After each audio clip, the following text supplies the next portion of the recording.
Life process lesson जो है इसमें सबसे पहले हम लोग को ये देखना है, यानी फर्स्ट पैराग्राफ जो एनसीईआरटी बुक का है वो डील करता है, यानी एक प्रश्न का जवाब ढूंढना है हम लोगों को। हाउ वी टेल दैट, यानी what criteria decides a thing a leaf, इसी पर बात करता है। What criteria decides a thing a leaf, है ना। जैसे आप अपने चारों ओर देखते हैं, कुत्ते को दौड़ते हुए देखते हैं, कोई बॉय जो है वो चिल्लाते हुए उसको देखते हैं, यानी ये सब एक्टिविटी देखते हैं आप नित्य प्रति। तो आप कह सकते हैं इस आधार पर कि वह थिंग, यानी the things that have their own movement are living, the things that take food, है ना, to get energy for doing physical and vital activity are living, है ना। ये सब बहुत सारा क्राइटेरिया है। जैसे किसी लिविंग थिंग के प्रति आप जाएं, उसके आसपास आपको अगर समझता है कि वो मेरा एनिमी है तो वहाँ से भाग खड़ा होता है। यानी किसी एक्सटर्नल एनवायरनमेंट में परिवर्तन के प्रति अगर वह दिखाता है संवेदनशीलता, यानी उसके अगेंस्ट कोई रिस्पॉन्स शो करता है, तो भी हम कहते हैं कि यह लिविंग थिंग है। लेकिन ये बात एक बायोलॉजिकली डिसाइड करना है कि कौन सा थिंग लिविंग है और कौन सा थिंग लिविंग नहीं है, यानी what criteria decides a thing A live. इसका जवाब ऐसे भी किसी किसी किताब में दिया हुआ है कि living things have self organisation. Self organisation system उसका होना चाहिए, यानी अगर कहीं टूट फूट उसमें होता है तो उसका रिपेयरिंग होना चाहिए, है ना, स्वतः रिपेयरिंग। जैसे कहीं खरोच लग गया या कोई सेल टूट गया या कोई टिश्यू टूटा तो उसका रिपेयरिंग होना चाहिए, है ना। अगर रिपेयरिंग नहीं होगा तो फिर वैसा जीव जीवित नहीं रह सकता। मान लो कि सेल कोई डैमेज हुआ, सेल डैमेज हुआ, उसका रिपेयरिंग नहीं हुआ, तो उस सेल से फिर जिस टिश्यू का सेल है वो टिश्यू डैमेज करेगा, फिर टिश्यू से ऑर्गन डैमेज करेगा, ऑर्गन से ऑर्गन सिस्टम डैमेज करेगा, और जिसके कारण जीव का डेथ हो सकता है ना। यानी सेल्फ ऑर्गेनाइजेशन। यानी इस प्रश्न का जवाब हम ढूंढें कि what criteria decides a thing A live, है ना, वह कौन सी क्राइटेरिया है जो किसी वस्तु को के विषय में कहता है कि ये लिविंग है। इसके लिए एक पहले एग्जाम्पल लेते हैं वायरस का। वायरस क्या है? लिविंग और नॉन लिविंग। नॉन लिविंग, देखो, viruses are non living if they are in non living body. ये नॉन लिविंग बॉडी में है, देखो, they are non living if they are in non-living body. यानी वायरस नॉन लिविंग होता है कब? जब ये नॉन लिविंग यानी मृत ऑब्जेक्ट में हो। ये लिविंग होता है कब? If they are in living cells. Living cells, इसको कैसे हम पहचान सकते हैं कि लिविंग सेल में ये लिविंग है और नॉन लिविंग बॉडी में यह नॉन लिविंग है? ध्यान दीजिएगा, if viruses are in living cell then it vigorously multiply. यह मल्टीप्लाई करता है, 1 से 2, 2 से 4, 4 से 8 ऐसे करके अपनी संख्या को बढ़ाता है। लेकिन नॉन लिविंग बॉडी में होता है अगर ये, तब इसमें किसी प्रकार का मल्टीप्लिकेशन नहीं होता, है ना। और एक बात और, इसको बायोलॉजिकली हम देखें कि वायरसेस शोज मॉलिक्यूलर मूवमेंट, है ना। Viruses shows molecular movement if they are in living cells, है ना, but they do not show molecular movement if they are in non living cell. Non living cell में है तो ये molecular movement show नहीं करता, लेकिन लिविंग सेल में ये मॉलिक्यूलर मूवमेंट शो करता है ना।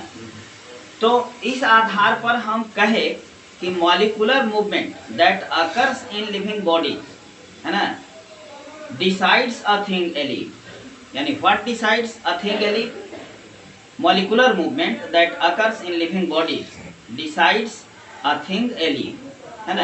यानी किसी वस्तु में अगर मॉलिक्यूलर मूवमेंट होता है तभी हम कहेंगे कि ये लिविंग है, और मॉलिक्यूलर मूवमेंट नहीं होता है तो हम कहेंगे क्या, कि नॉन लिविंग है। साफ साफ बात। अब मॉलिक्यूलर मूवमेंट आवश्यक क्यों है ना, इस प्रश्न का जवाब ढूंढना है। ये तो हमने डिसाइड कर लिया एग्जाम्पल के माध्यम से, वायरस के एग्जाम्पल के माध्यम से, कि molecular movement decides a thing alive, है ना। लेकिन मॉलिक्यूलर मूवमेंट जरूरी है क्यों, जरा सा इस बात पर विचार करो। The environment in which living organisms live is not under control of them, यानी वह इन्वायरमेंट जिसमें कोई जीव रहता है वह उसके वश में नहीं होता। स्पष्ट बात है। अभी मान लो कड़ाके की ठंड पड़ रही है तो हमारे चाहने से हमारा डिजायरेबल क्लाइमेट नहीं आएगा, है ना। मान लो कि आंधी आ रही है, हमारे चाहने से आंधी रुकेगी नहीं, है ना। यानी ये स्पष्ट बात है कि the environment in which living organisms live, ये सिर्फ हमारे साथ लागू नहीं है, आपके साथ लागू नहीं है, ये सारे ऑर्गेनिज्म के साथ लागू है ना। वो उसके बस में नहीं होता। तो जब इन्वायरमेंट, जो जिस इन्वायरमेंट में कोई जीव रहता है वह उसके वश में नहीं है, तो उसके जो लेवल ऑफ ऑर्गेनाइजेशन हैं, जैसे सेल्स, टिश्यू, ऑर्गन सिस्टम, ये सारे लेवल पर हमेशा टूट फूट होता रहेगा, है ना। Since the environment in which living organisms live is not under control of them, so they always suffers from some damage होता रहता है ना। So if they have to be survive in changing environment, तो अब changing environment में टूट फूट तो हुआ, इस टूट फूट के बावजूद उसको अगर चेंजिंग इन्वायरमेंट तो चेंज करेगा ही करेगा, तो चेंजिंग इन्वायरमेंट में अगर उसको जिंदा रहना है ना, तब क्या होना चाहिए, रिपेयरिंग ऑफ डैमेज सेल्स और टिश्यूज मस्ट बी एसेंशियल, है ना। होना चाहिए कि नहीं होना चाहिए, बिल्कुल। यानी cause of molecular movement, cause of molecular movement, molecular movement का कारण क्या है, क्यों होता है। इसका कारण है कि इन्वायरमेंट, इसका पार्ट वाइज तोड़ के देखो। The environment in which living organisms lives is not under control of them, उसके कंट्रोल में नहीं होता, है ना। ड्यू टू विच, जिसके कारण क्या होता है, different level of organisations of living body get damaged, वो डैमेज करता है ड्यू टू इन्वायरमेंटल चेंज, है ना। If organism has to be survive, है ना, survive in changing environment, changing environment में अगर ऑर्गेनिज्म को सर्वाइव करना है, then repairing of damage cells और टिश्यू बिकम इसेंशियल, वो इसेंशियल जरूरी है ना। तो अब यह रिपेयरिंग, डैमेज सेल्स और टिश्यू का रिपेयरिंग एकदम तभी हो सकता है जब मॉलिक्यूलर मूवमेंट हो। जैसे एग्जांपल देते हैं कि मान लो कि यह एक सेल है ना, सेल का सेल मेम्ब्रेन यहाँ पर डैमेज हो गया, इस जगह पर सेल मेम्ब्रेन डैमेज हो गया। सेल मेम्ब्रेन बना होता है किसका, फॉस्फोलिपिड का, फॉस्फोलिपिड यानी लिपिड और फॉस्फेट होता है, यानी प्रोटीन और फॉस्फेट, प्रोटीन और लिपिड का हो। अब इस सेल के अंदर एंडोप्लाज्मिक रेटिकुलम होता है। एंडोप्लाज्मिक रेटिकुलम जो होता है एक मेशवर्क है, जाल है। तो एंडोप्लाज्मिक रेटिकुलम रफ पर राइबोसोम्स होते हैं, राइबोसोम्स प्रोटीन बनाते हैं। राइबोसोम का काम क्या है, प्रोटीन बनाता है। और स्मूथ जो एंडोप्लाज्मिक रेटिकुलम होता है वह लिपिड बनाता है। क्या बनाता है, लिपिड। तो अब यहाँ डैमेज हुआ, तो इस डैमेज को रिपेयर होने के लिए क्या आवश्यक है, प्रोटीन और लिपिड। तो यहाँ से यानी रफ एंडोप्लाज्मिक रेटिकुलम से प्रोटीन यहाँ आना पड़ेगा और लिपिड को भी यहाँ आना पड़ेगा, स्मूथ से, जो मॉलिक्यूलर मूवमेंट द्वारा होता है। यानी मॉलिक्यूलर मूवमेंट से ही रिपेयरिंग हो सकता है डैमेज सेल्स और टिश्यू का, है ना। Damage cells of tissue get repaired, है ना, only when the substances synthesised in one part of the body must be transferred या must be transmitted from that place to damaged place। Damage place पर जाना चाहिए, जो molecular movement द्वारा ही संभव है ना। ये this is essentiality of molecular movement. यानी बायोलॉजिकली अगर कहें आप, ये जो living thing moves, living thing can grow, ये सब बहुत ज़्यादा डिसाइडर नहीं हो सकता। जैसे देखो एक क्रिस्टल ले लो, छोटा क्रिस्टल शुगर का होता है, सेचुरेटेड सॉल्यूशन यानी एक्सट्रीमली सुपर सेचुरेटेड सॉल्यूशन में उस छोटे से क्रिस्टल को डाल देते हो, शुगर का ही वहाँ पर सॉल्यूशन है, और शुगर का छोटा क्रिस्टल डालते हो तो वो ऑटोमेटिकली बड़ा होता जाता है ना। तो बहुत सारे लिविंग थिंग में भी कंट्राडिक्शन वहाँ पर, माने लिविंग और नॉन लिविंग के बीच कंट्राडिक्शन होगा, लेकिन मॉलिक्यूलर मूवमेंट कभी भी नॉन लिविंग में नहीं होता। जब भी होगा तो मॉलिक्यूलर मूवमेंट जरूरी है, इसलिए कि all the substances required for survival of life is not synthesized or absorbed in every part of the body, है ना। इसका मतलब कि पर्टिकुलर सब्सटेंस का सिंथेसिस और एब्जॉर्प्शन पर्टिकुलर ऑर्गन में होता है, बट दियर यूज, है ना, इसका यूज जो है हर ऑर्गन में होना होता है। तो जहां पर एब्जॉर्ब हुआ, जहां पर बना, वहां से दूसरे जगह जाना पड़ेगा उसको, है ना। तो ये मॉलिक्यूलर मूवमेंट काफी जरूरी है, बात समझे। यानी molecular movement decides a thing ally. अब आगे बढ़ते हैं। इसके बाद हम पुनः मॉलिक्यूलर मूवमेंट से आगे, अब यानी मॉलिक्यूलर मूवमेंट को हमने डिसाइड कर लिया कि यही लिविंग थिंग को जीवन प्रदान करता है, यानी लिविंग बनाता है। इसके बाद अब हम देखते हैं कि what is the need to occur molecular movement. Molecular movement decide करता है कि लिविंग, पहला क्वेश्चन में हमने क्या बताया कि मॉलिक्यूलर मूवमेंट डिसाइड करता है कि यह वस्तु लिविंग है, इसकी जरूरत क्यों है, इस पर हमने डिस्कस किया।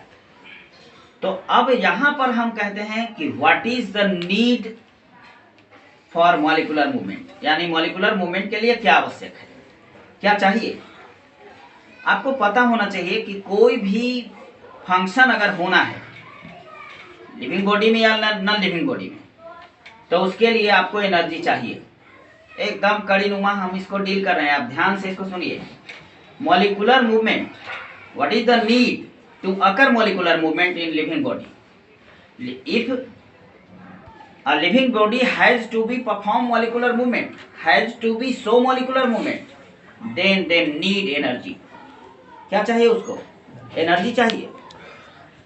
तो आपको पता होना चाहिए कि लिविंग बॉडी के लिए एनर्जी कहां पर होता है, फूड में।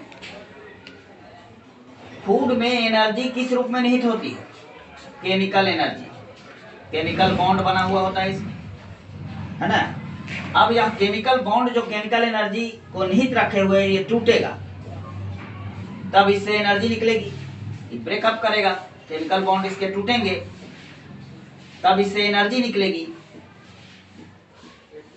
इसी एनर्जी का उपयोग लिविंग बॉडी करेगा सारे फंक्शन को करने के लिए, है ना। तो फूड का क्या हो सकता है, फूड क्या है, यह ऑर्गेनिक भी हो सकता है और इनऑर्गेनिक हो सकता है। क्या हो सकता है, ऑर्गेनिक फॉर्म में हो सकता है, ऑर्गेनिक माने और कंपाउंड्स ऑफ कार्बन, और इनऑर्गेनिक फॉर्म में भी हो सकता है। इनऑर्गेनिक फॉर्म, ऑर्गेनिक फॉर्म में फूड और इनऑर्गेनिक फॉर्म में फूड, है ना। तो ये देखो प्लांट इनऑर्गेनिक यानी CO2 और H2O से, दोनों इनऑर्गेनिक कंपाउंड्स हैं, अपने इन्वायरमेंट से ये लेता है, इसी को ग्लूकोज में तब्दील करता है, C6H12O6, है ना। इसी से स्टार्च का फॉर्मेशन होता है जो फूड का मेन पार्ट होता है। अब देखो, लेकिन याद रहे लिविंग, अब ये ऑर्गेनिक फूड हो सकता है, ऑर्गेनिक फूड के अंदर आता है प्रोटीन, लिपिड, कार्बोहाइड्रेट, ये सब ऑर्गेनिक है ना। यानी ऑर्गेनिक कंपाउंड के रूप में भोजन लेगा। अब यहाँ ध्यान दीजिएगा कि प्लांट तो इनऑर्गेनिक फॉर्म में लेता है भोजन, लेकिन ये यूजेबल तब होता है जब ये ऑर्गेनिक में तब्दील होता है। यानी usable form of food is always in organic form. यानी सेल, कोई सेल है, लिविंग सेल है, तो वह फूड को ऑर्गेनिक फॉर्म में ही यूज कर सकता है, इनऑर्गेनिक फॉर्म में यूज नहीं कर सकता है ना। अब ये देखो, ऑर्गेनिक फॉर्म में जब आप फूड लेते हैं, ऑर्गेनिक फॉर्म में कोई जीव अगर फूड लेता है तो उस फूड को सिंप्लीफाई होना पड़ेगा। जैसे प्रोटीन तूने लिया, प्रोटीन लिया तो कम्प्लेक्स प्रोटीन होता है, वह हमारा, उस प्रोटीन का यूज हमारा बॉडी नहीं कर सकता है या लिविंग सेल यूज नहीं कर सकता। लिपिड लिया तो वह भी कम्प्लेक्स है, उसको भी सिंप्लीफाई होना पड़ेगा। और कार्बोहाइड्रेट लिया तो यह भी कम्प्लेक्स है, स्टार्च के रूप में हम लोग लेते हैं जो कि कम्प्लेक्स है, उसको ग्लूकोज के रूप में तब्दील होना पड़ेगा। यानी प्रोटीन अगर किसी लिविंग सेल द्वारा यूज होना है तो इसको एमिनो एसिड में तब्दील होना होगा। इसमें तब्दील होना होगा एमिनो एसिड। लिपिड अगर यूजेबल फॉर्म में आना है तो इसमें फैटी एसिड के रूप में तब्दील होना पड़ेगा, है ना, फैटी एसिड। इसको अगर यूजेबल फॉर्म में हमारे शरीर को यूज करना है कार्बोहाइड्रेट को, तो इसको भी तब्दील होना पड़ेगा किसमें, ग्लूकोज में, ग्लूकोज, है ना। यानी कहने का मतलब कि जिस रूप में आप भोजन लिए उस रूप में हमारा शरीर यूज नहीं कर सकता, क्योंकि सेल के लिए यूजेबल फॉर्म, प्रोटीन का यूजेबल फॉर्म एमिनो एसिड है, लिपिड का यूजेबल फॉर्म फैटी एसिड है, और कार्बोहाइड्रेट का यूजेबल फॉर्म ग्लूकोज है, जबकि हम भोजन के रूप में इसी रूप में लेते हैं। अब इसको कन्वर्ट करने के लिए होना चाहिए सिस्टम, इसी पर आया डाइजेस्टिव सिस्टम, डाइजेशन होगा, है ना। यानी अब जो फूड है, फूड क्या है, organic and inorganic matter taken by living organism, है ना, to fulfil their energy requirement is known as food, है ना। फूड किसको कहते हैं, ऑर्गेनिक और inorganic matter taken by living organism, है ना, to fulfil their energy requirement, है ना, इज नोन एज फूड, है ना। अब देखो, तो फूड ले अलग अलग ऑर्गेनिज्म, बहुत सारे ऑर्गेनिज्म हैं। यूजेबल फॉर्म कॉमन तो बोल दिए, सारे के लिए प्रोटीन का यूजेबल फॉर्म एमिनो एसिड है, सभी जीवों के लिए लिपिड का यूजेबल फॉर्म फैटी एसिड है, कार्बोहाइड्रेट का यूजेबल फॉर्म ग्लूकोज है, सारे जीवों के लिए, है ना। और एक बात याद रखना, भोजन इनऑर्गेनिक फॉर्म में हो सकता है, जैसे प्लांट ने इनऑर्गेनिक फॉर्म में लिया भोजन, लेकिन यूज तब किया जब वह ऑर्गेनिक फॉर्म में तब्दील हुआ, है ना। यानी ऑर्गेनिक फूड, यानी usable form of food is organic, organic food होना चाहिए, कार्बन का कंपाउंड होना चाहिए। अब देखो, तो अब यहाँ पर अब हम आपसे बात करने जा रहे हैं कि जिस रूप में आप भोजन लेते हैं उसी रूप में हमारा शरीर उसका यूज नहीं करता। तो इसी के लिए अब हम न्यूट्रिशन पढ़ते हैं, न्यूट्रिशन, है ना। व्हाट इज न्यूट्रिशन, न्यूट्रिशन किसको कहते हैं, ध्यान से सुनो। Nutrition, the process of taking food and utilisation of it, भोजन लेना और हर सेल द्वारा उसका उपयोग होना, कलेक्टिवली क्या कहलाता है, nutrition. The process of taking food and utilization of it by living body or living cells is known as nutrition, है ना। what is nutrition, the process of taking food and utilization of it by living bodies is known as nutrition, है ना।